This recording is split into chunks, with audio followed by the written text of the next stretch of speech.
Coucou les amis, j'espère que vous allez bien, c'est Eljo, bienvenue sur la chaîne. Les amis, dorénavant, chaque podcast donnera lieu à des cuts, c'est-à-dire que vous aurez des versions plus courtes, en fait, par thématique abordée dans les différents podcasts du concept Passion Yu-Gi-Oh! Ces cuts seront diffusés, bien sûr, après la sortie de l'intégralité du podcast original à chaque fois. J'espère que vous aimerez ces déclinaisons, c'est assez sympa, c'est quelque chose qui se fait partout ailleurs et j'aime beaucoup ce concept. Je vous renvoie du coup en bas de cette vidéo dans la barre de description afin que vous puissiez vous abonner à la page TikTok. Les podcasts seront aussi présents là-bas. Bien sûr, le but c'est de pouvoir générer un maximum de visibilité là-dessus. Voilà les amis, j'espère que vous avez kiffé ça. N'hésitez pas à vous abonner à la chaîne, c'est super important pour nous, pour le développement et bien sûr pour qu'on puisse vous créer de plus en plus de contenu que vous aimez. Je vous laisse kiffer le cut. À bientôt. Ouais, bien sûr. Alors justement, en parlant de cette attitude et tout, tu vois, j'imagine qu'aujourd'hui, tu dois avoir plus ou moins ce que je pourrais considérer comme un peu les bisounours, un peu de Yu-Gi-Oh, tu vois, où chacun, comme dit, il laisse replay ou des trucs de ce style. Mais toi, et les grands joueurs, j'imagine que c'est un peu un monde différent dans lequel vous évoluez pour justement, mentalement, au niveau de la préparation et tout. En fait, concrètement, la question, c'est qu'est-ce qui fait un grand joueur, en fait, dans Yu-Gi-Oh, tu vois?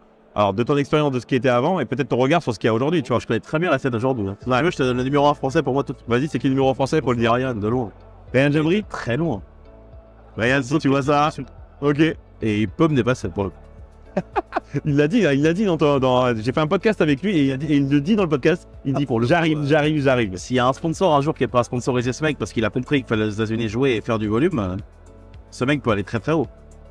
Du coup, comment est-ce qu'on devient un genre de joueur comme ça, en fait, concrètement? Déjà, il y a un truc qui est très important, c'est de faire du volume et de chercher l'information tout le temps. Aujourd'hui, l'information est super facile par rapport à avoir à récupérer. Tu peux aller sur Internet, t'as tout.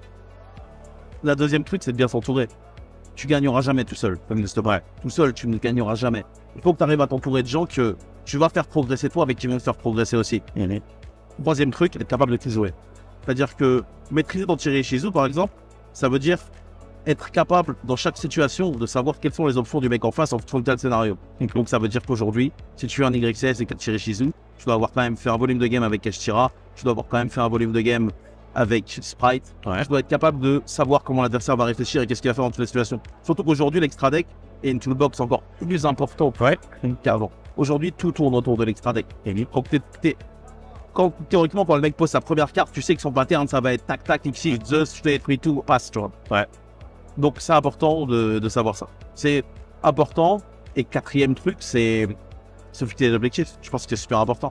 Ne pas aller trop tout de suite. Un mec qui vient de voir, alors typiquement j'ai rien compris, mais le mec a gagné le championnat de France, qui est venu voir l'interview. Ouais. Il m'a regardé, il m'a dit qu'il gagnait les Worlds. Et moi j'étais en mode, je l'ai regardé, je fais, j'ai rien dit, tu vois, mais parce que je veux pas lui. Mais il y a des étapes, tu vois. Ouais.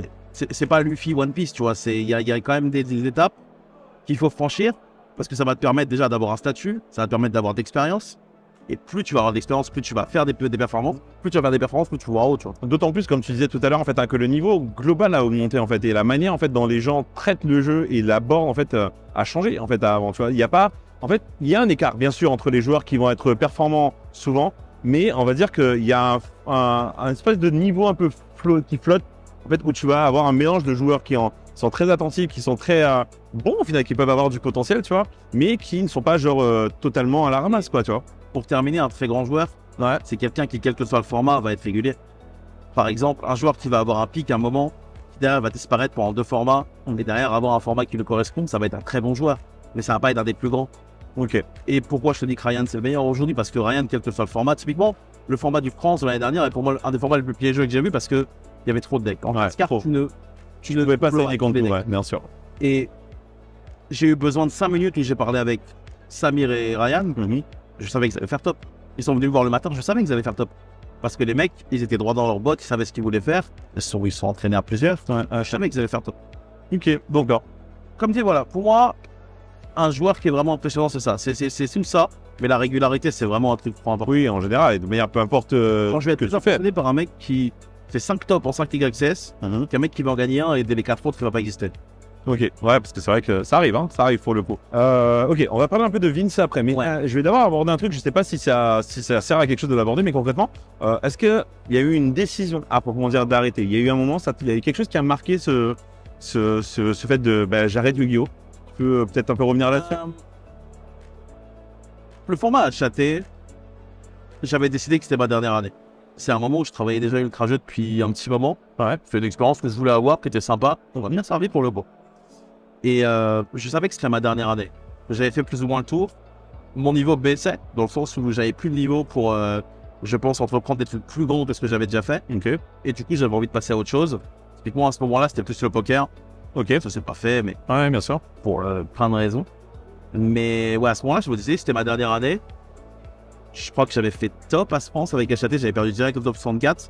Mais c'était mon dernier tournoi, c'était très bien, tu vois. Ouais. Je me suis dit que j'avais fait le tour. Globalement, les decks qui étaient en format HAT, je les aimais pas trop. C'était Guerilla, HAT, Mermaid, qui étaient des decks.